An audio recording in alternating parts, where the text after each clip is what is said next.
Hey tout le monde, et bienvenue sur ma chaîne. Aujourd'hui, on va parler d'un animal fascinant, le quincajou. Vous savez, cet animal qu'on appelle aussi l'ours à fleurs? Alors, à quoi ressemble un quincajou? Eh bien, c'est un petit mammifère qui ressemble à un mélange de chat et de singe. Il a une fourrure épaisse et douce, généralement de couleur brun-roux, et une queue préhensile qui l'aide à se déplacer dans les arbres. Ses yeux sont grands et noirs, et il a un museau court et pointu. Où vivent ces ours à fleurs? Eh bien, les quincajous sont originaires des forêts tropicales d'Amérique centrale et d'Amérique du Sud. Ils aiment les endroits humides et chauds et passent la plupart de leur temps dans les arbres. Maintenant, parlons du comportement naturel et du mode de vie du quincajou. Ces animaux sont nocturnes, ce qui signifie qu'ils sont actifs la nuit. Pendant la journée, ils dorment dans des cavités d'arbres ou dans des nids qu'ils construisent eux-mêmes.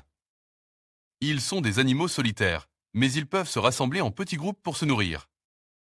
Les quincajous sont des omnivores, ce qui signifie qu'ils mangent à la fois des plantes et des animaux.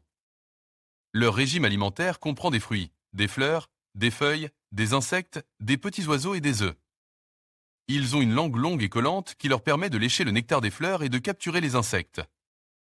Les quincajous sont des animaux très agiles et peuvent se déplacer rapidement dans les arbres. Ils utilisent leur queue préhensile pour s'accrocher aux branches et se balancer d'un arbre à l'autre. Ils sont également de bons nageurs et peuvent traverser des rivières et des ruisseaux.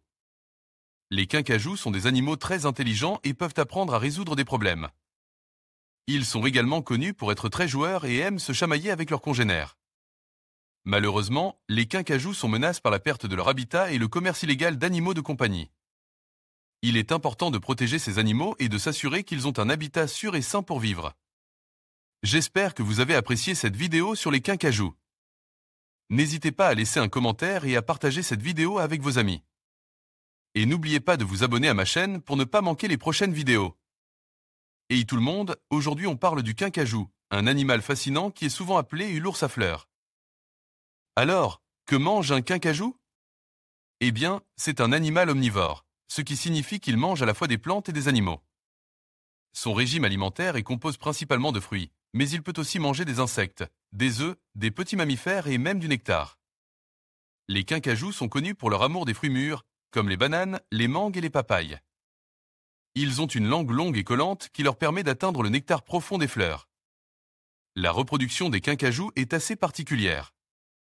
Les femelles donnent naissance à un seul petit à la fois, après une période de gestation d'environ 120 jours. Les bébés quincajous sont très dépendants de leur mère pendant les premiers mois de leur vie. Ils restent accrochés à son ventre pendant qu'elle se déplace dans les arbres et elle les nourrit de son lait. Les quincajous atteignent leur maturité sexuelle vers l'âge de TWO1. Les quincajous ont quelques ennemis naturels, notamment les serpents, les oiseaux de proie et les félins. Cependant, leur principale menace est la perte de leur habitat due à la déforestation. Les quincajous vivent dans les forêts tropicales d'Amérique centrale et d'Amérique du Sud, et la destruction de ces forêts les rend vulnérables. Les quincajous n'ont pas une grande importance économique, mais ils sont parfois chassés pour leur fourrure ou pour être vendus comme animaux de compagnie. Cependant, il est important de se rappeler que les quincajous sont des animaux sauvages et qu'ils ne doivent pas être gardés en captivité.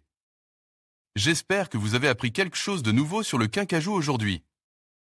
N'hésitez pas à laisser un commentaire si vous avez des questions. Et n'oubliez pas de vous abonner à ma chaîne pour plus de vidéos sur les animaux fascinants.